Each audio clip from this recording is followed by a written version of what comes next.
The first mistake I see people making on the National Mall all the time is wandering around with no plan to see the monuments and memorials. If you use the most efficient walking route to see the monuments, you're going to clock between 2.5 and 3 miles by the time you're done. That's not a ton of mileage, but it is a lot to some people. And if you don't have a plan and you're just kind of wandering, two things are going to happen. First is that you're going to spend a lot more time and energy because you don't have an efficient route, or you're going to accidentally skip some monuments because you don't realize where they are. For example, I have people on my monuments tours all the time who tell me they've been to DC before, thought they saw all the monuments, but skipped the FDR Memorial because they never knew it existed. Now, I personally believe the best way to see the monuments is on a guided tour. But if you can't swing one for whatever reason, make a plan before you head out. By the way, hello! If you're new to this channel, my name is Rob.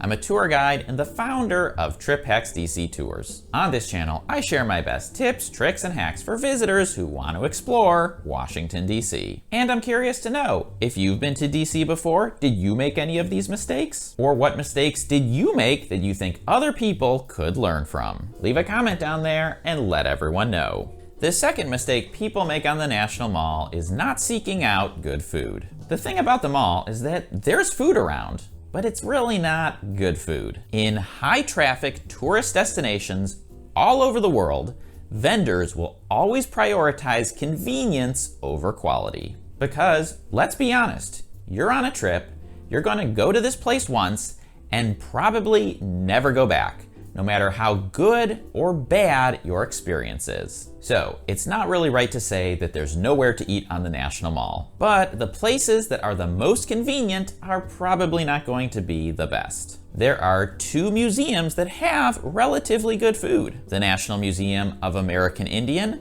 and the National Museum of African American History and Culture. However, a related mistake that I see people make is that they have way too high of expectations for these places. For example, they heard that the American Indian Museum has amazing food. Now, the food is very good as far as museum cafeterias go, but at the end of the day, it's still a museum cafeteria, not a sit-down experience. A few of my personal favorite places to eat near the mall are fast casual restaurants located a little bit to the north. If you want to know what they are, check out my Cheap Eats video that I recently posted on this topic. The third mistake people make on the mall is only going to the most popular museums. People ask me all the time, Rob, what is the best museum? Because I want to go to that one. Which, it's an impossible question to answer. I can tell you what the most popular museums are. Those would be the Air and Space Museum and Natural History Museum. However, just because a museum is extremely popular doesn't necessarily mean that it's the best for you. Washington, DC has a slew of amazing art museums. They're not the most popular, but if you're really into art, they could easily be the best for you. So if you haven't heard it yet,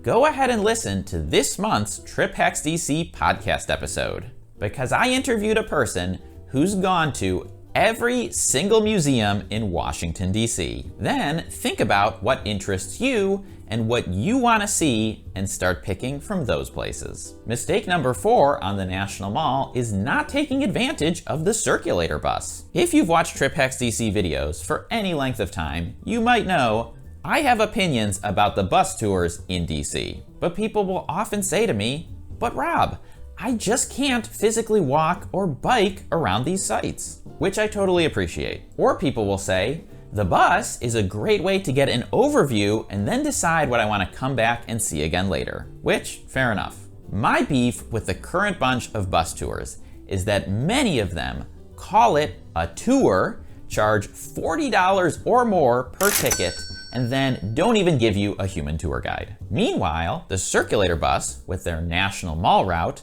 covers most of the same ground and only costs $1 per ride. So, in a world where you're going to ride the bus for whatever your reasons, I don't see why it's worth paying a bunch of money for a bus ride when you could pay $1 for a bus ride. Mistake number 5 on the National Mall is misunderstanding the tip to see the monuments at night. Some of them are absolutely stunning after dark. I'm not gonna sugarcoat that. However, the thing is that not all of them are especially well lit. And depending on what month of the year you're visiting, you might have to stay up fairly late before the lights come on. In December, it gets dark before 5 o'clock, and my entire monuments tour is in the dark. Whereas in June, the entire evening tour is in the daylight because it doesn't get dark until after 9 o'clock. So my general advice for this, which I describe much more in depth in this video, which you can check out a link in the description, is to see the monuments on a guided tour